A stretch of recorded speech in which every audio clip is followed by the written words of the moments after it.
कि चोर का शोर कैसा और सांच को आँच कैसा। आपने पहले दिन भी कहा कि ये तो राजनीतिक द्वेष से हमको फंसाया जा रहा है, लेकिन माननीय न्यायालय अगर आपको जमानत नहीं दे रहा है तो आपको मान लेना चाहिए कि आप चोर हैं। केजरीवाल जी कभी जो है वो झूठ की चादर ओढ़े हुए थे, अब वो बेनकाब हो गए हैं। कि सब लोग जानते थे और सब लोगों ने जान लिया कि केजरीवाल जी सिर्फ झूठ बोलते थे और जो कुछ भी उन्होंने कहा वो किया नहीं। केजरीवाल जी तो खुद कहते थे कि जैसे ही आप पे आरोप लगे, भैया पहले तो आपको रिजाइन कर देना चाहिए। कांग्रेस पार्टी जो आपका दोस्त बन के, कहते हैं ना आस्तीन का सांप, जो आपका दोस्त बन के आपको हानि पहुंचा रही है, उन्होंने शिकायत किया, कोर्ट ने संज्ञान लिया और आप गिरफ्तार हुए। तो मुझे लगता है कि जो आपकी खीर बनी ना, उसमें दूध भी कांग्रेस का और चावल भी कांग्रेस का। नमस्कार, स्वागत है आपका हमारे चैनल पर। मैं हूं आपके साथ शिप्रा सैनी। दिल्ली के मुख्यमंत्री अरविंद केजरीवाल के अरमानों पर लगातार पानी फिर रहा है। तिहाड़ जेल में अरविंद केजरीवाल शराब घोटाले में बंद हैं और दिल्ली हाई कोर्ट से भी कोई राहत केजरीवाल को नहीं मिली है। जिस तरीके से जमानत याचिका वहां पर दाखिल की गई थी, उस पूरे मामले को लेकर जो सुनवाई कोर्ट में हुई, तो वहां पर जो वकील थे केजरीवाल के, अभिषेक मनु सिंघवी, उनकी तरफ से दलील दी गई कि केजरीवाल ना तो अपराधी हैं और ना ही आतंकवादी है, तो फिर जमानत क्यों नहीं मिल रही है। इस पूरे मुद्दे पर विस्तार से बातचीत करेंगे। बीजेपी के प्रवक्ता एसएन सिंह जी मेरे साथ मौजूद हैं। सर, बहुत बहुत स्वागत है आपका।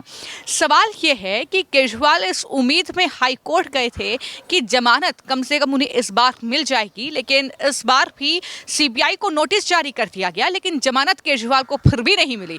और जिस तरीके से सर दलील दी जा रही है कि केजरीवाल ना तो अपराधी हैं, घोषित अपराधी, और ना ही वो आतंकवादी हैं, तो फिर जमानत में इतनी देरी हो क्यों रही है? देखिए शिप्रा जी, पुरुष बली नहीं होता है, समय होत बलवान। और समय का चक्र जो है वाकई बहुत बलवान है, वो घूमता रहता है। केजरीवाल जी कभी जो है वो झूठ की चादर ओढ़े हुए थे, अब वो बेनकाब हो गए हैं। आप देखे होंगे दो अदालतें इस समय, उनका मैटर दो अदालतों में चल रहा है। एक तो जनता की अदालत में, आप देखी होंगी भी लोकसभा के चुनाव में जनता की अदालत में भी गए, और दिल्ली में मुझे लगता है कि जनता ने उनको सिरे से नकार दिया। और दूसरी अदालत की बात आप कर रही हैं, तो निश्चित तौर पे उस माननीय उच्च न्यायालय या हाई कोर्ट में जो बातें गई, उन्होंने सुना और उनको लगा होगा कि केजरीवाल दोषी हैं। इसके पहले भी न्यायालय कड़ी टिप्पणी कर चुका है कि आदरणीय केजरीवाल जी, बिना आपके पत्ता नहीं हिलता है और इतना बड़ा जो गुनाह हुआ है तो उसके आप भागीदार हैं। तो भागीदार की चौकीदारी अगर कोई वकील भी करेगा तो उस मुझे जैसा अभिषेक मनु सिंघवी के बारे में आपने कहा, तो जैसा ने कहा होगा, तो मुझे लगता है कि कोर्ट में जो चीज़ें हैं उसके बारे में तो मैं नहीं टिप्पणी करूंगा, लेकिन मैं एक चीज़ ज़रूर कहूँगा कि सब लोग जानते थे और सब लोगों ने जान लिया कि केजरीवाल जी सिर्फ झूठ बोलते थे और जो कुछ भी उन्होंने कहा वो किया नहीं। सिर्फ आप नहीं लगा दीजिए, जैसे पूछिए यमुना साफ हो गई, उसमें नहीं लगा दीजिए, नहीं। भाई जनता के बीच में बैठकर रामलीला मैदान में लोकपाल बिल आ गया, नहीं। एक भी स्कूल, कॉलेज, हॉस्पिटल दिल्ली में बना नहीं। जितना भ्रष्टाचारी थे वो केजरीवाल जी के नाते जेल में गए नहीं, बल्कि केजरीवाल जी स्वयं जिस भ्रष्टाचार के विरोध में अपने पार्टी का गठन किए थे, वो पूरी तरह से मुझे लगता है कि वो भ्रष्टाचार युक्त होकर, और अधिकांश लोग तो उनकी पार्टी के जेल बेल मेल का खेल खेल रहे हैं। तो मुझे लगता है केजरीवाल जी को दूसरे पे दोष नहीं देना चाहिए, ये ध्यान देना चाहिए कि आपने जो गुनाह किया है, तो मैं बार बार कहता हूँ आपके चैनल पे कि चोर का शोर कैसा और सांच को आँच कैसा। आपने पहले दिन भी कहा कि ये तो राजनीतिक द्वेष से हमको फंसाया जा रहा है, लेकिन माननीय न्यायालय अगर आपको जमानत नहीं दे रहा है तो आपको मान लेना चाहिए कि आप चोर हैं। आपने इसका जिक्र किया कि राजनीतिक द्वेष, आम आदमी पार्टी तो लगातार ये कह रही है कि अगर हमें निचली अदालत से जमानत मिल गई थी तो हाई कोर्ट ने उस पर स्टे लगा दिया, और ये सब कुछ जो हुआ ये बीजेपी के इशारे पर हुआ, क्योंकि तुरंत ही सीबीआई ने उन्हें अरेस्ट कर लिया। हालांकि आज कोर्ट में जो सुनवाई हुई है उसमें कोर्ट ने ये कहा है कि अरेस्टिंग गलत नहीं है सीबीआई के द्वारा, लेकिन सीबीआई को थोड़ी तसल्ली रखनी चाहिए थी। लेकिन उन्होंने ये भी कहा कि जमानत के लिए सीधे हाई कोर्ट क्यों आ रहे हैं, आप निचली अदालत में जमानत याचिका पहले दायर क्यों नहीं कर रहे हैं। तो इस तरह की फटकार जो है वो लगातार केजरीवाल उनकी पार्टी को लग रही है। कैसे देखते हैं आप इस तमाम चीजों को? क्या लगता है कि वाकई राहत जो है अरविंद केजरीवाल के लिए आगे है या फिर नहीं है? देखिए, हमको लग रहा है कि केजरीवाल जी का साथ जब से राहुल गांधी जी के हाथ में मिला है, तो संवैधानिक संस्थाओं पर बार बार सवाल उठाने लगे हैं। नहीं तो केजरीवाल जी तो खुद कहते थे कि जैसे ही आप पे आरोप लगे भैया पहले तो आपको रिजाइन कर देना चाहिए।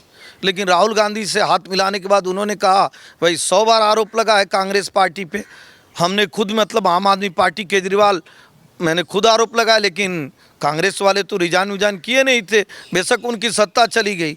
तो अगर हम उनके साथी हो गए हैं तो संगत से गुण होता है, संगत से गुण जाए, तो संगत को अपना लिए, इसलिए वो मानने के लिए तैयार नहीं है। दूसरी बात मैं कहूँगा कि माननीय कोर्ट में जो कुछ भी आपको कहना है और भारत की जो एजेंसियां हैं वो स्वतंत्र हैं, ये बहुत जिम्मेदारी से आपके जिम्मेदार चैनल पर कह रहा हूँ, क्योंकि यहीं पे आप देखी होंगी बहुत सारी ऐसी राजनीतिक पार्टियां हैं जो हमारी विपरीत विचारधारा की हैं, उसके बाद भी उनको कभी जेल होता है कभी बेल मिलता है, क्योंकि जो भारत की संवैधानिक व्यवस्था है, भारत की संवैधानिक ताना बाना है, वो इस तरह का है कि किसी भी राजनीतिक पार्टियों की दखलंदाजी ऐसे संस्थाओं पर नहीं होती है। अगर आप प्रथम दृष्टया दोषी हैं, इस नाते आप गिरफ्तार होते हैं और कोर्ट को कहीं से लगता है कि आप दोषी हैं, इस नाते आपको बेल नहीं दे रही है, तो राजनीतिक पार्टियों पे आप पे आरोप नहीं लगाना चाहिए। हाँ, आपको आरोप एक पार्टी पे जरूर लगाना चाहिए। हो सकता है कि वो राजनीतिक द्वेष के कारण आपकी इन घटनाओं का सबसे पहले उजागर कांग्रेस पार्टी, जो आपका दोस्त बन के, कहते हैं ना आस्तीन का सांप, जो आपका दोस्त बन के आपको हानि पहुंचा रही है, उन्होंने शिकायत किया, कोर्ट ने संज्ञान लिया और आप गिरफ्तार हुए। तो मुझे लगता है कि जो आपकी खीर बनी ना, उसमें दूध भी कांग्रेस का और चावल भी कांग्रेस का और पका भी कांग्रेस रही है। इसलिए आदरणीय केजरीवाल जी, आपको जो कुछ भी द्वेष रखना है वो कांग्रेस के प्रति रखिए, क्योंकि आपने शुरुआत ही यहीं से की थी अपनी पार्टी का। आप बोले थे कि सरकार बनते हम शीला दीक्षित को जेल में डाल देंगे, हो सकता है उसका बदला ले रहे हैं लोग। आपने सोनिया गांधी जी के बारे में भला बुरा कहा, आपने लालू जी के बारे में भला बुरा कहा, और जब उन्हीं के बीच में जाके आप बैठ जाएंगे तो मुझे लगता है कि जो ज्ञानी लोग होते हैं कांग्रेस की तरह, वो भूलते नहीं हैं, वो बदला लेते रहते हैं। हो सकता है कि उनकी कोई कोर्ट से मिली भगत हो, बाकी तो देश में कोर्ट से किसी की मिली भगत होती नहीं। लेकिन ये भी लगातार देखने को मिला है कि जब निचली अदालत ने उन्हें जमानत दी और हाई कोर्ट ने स्टे लगाया, तो उन्होंने कहा कि न्यायालय में जो है सरकार का सीधे तौर पर दखल है, इसलिए हमें निचली अदालत से जमानत मिल गई, लेकिन ऑर्डर का भी इंतजार नहीं किया गया और इस तरीके से हाई कोर्ट ने जो है उस पर स्टे लगा दिया। तो वो सीधे तौर पर आरोप लगाते हैं कि सरकार का जो है सीधा दखल जो है वो न्यायालय में है। देखिए, राहुल जी की पाठशाला से पढ़ के अगर वो सब सीख रहे हैं तो राहुल जी भी तो यही आरोप लगाते हैं जो ये लगा रहे हैं। तो मैं तो कहूँगा कि भाई उसी पाठशाला की पढ़ाई हो, जैसा आप पढ़े लिखे सुने रहेंगे वही तो करेंगे। भाई कभी ईवीएम पे सवाल उठाएगा तो कौन कौन उठाएगा? राहुल गांधी जी उठाएंगे और ये उठाएंगे। सुप्रीम कोर्ट पे और कोर्ट पे सवाल उठाएगा कौन कौन उठाएगा? राहुल जी उठाएंगे, केजरीवाल जी उठाएंगे। अपने अग्निवीरों पे सवाल कौन कौन उठाएगा? राहुल जी उठाएंगे, केजरीवाल जी उठाएंगे। इसी तरह हमारी सेना जो सर्जिकल स्ट्राइक करती है उस पर सवाल कौन उठाएगा? 370 पे सवाल कौन उठाएगा? हिंदुओं पे सवाल कौन उठाएगा? तो ये सारा काम जो है एक ही स्कूल कॉलेज में हो रहा है, और राहुल गांधी जी का विद्यालय है जिसमें ये दाखिला ले लिए हैं। तो जब आप जैसा पढ़े हैं वैसा कहेंगे। हम लोगों को कोई बुरा नहीं लग रहा है कि क्यों केजरीवाल जी ऐसा बोल रहे हैं, क्योंकि केजरीवाल जी तो कभी अच्छा बोलते थे, तभी तो दिल्ली की जनता उनको चुनी थी। लेकिन केजरीवाल जी जो अपने लड़के को हाथ में लेकर सौगंध खाते थे कि हम भ्रष्टाचारियों के साथ नहीं जाएंगे, हम सोनिया जी को जेल में डालेंगे, आदरणीय शीला दीक्षित जी को जेल में डालेंगे, कांग्रेस से बदला लेंगे, तो आपने ऐसा कुछ किया नहीं, उल्टे कांग्रेस आपसे बदला ले रही है। तो इस पूरे मामले को लेकर आपने बीजेपी के प्रवक्ता एसएन सिंह जी को सुना। उनका साफ तौर पर यह कहना है कि कांग्रेस पार्टी की पाठशाला से जो है आम आदमी पार्टी ने पढ़ाई की है, तो ऐसे में इस तरीके के आरोप वो बीजेपी पर लगा रहे हैं।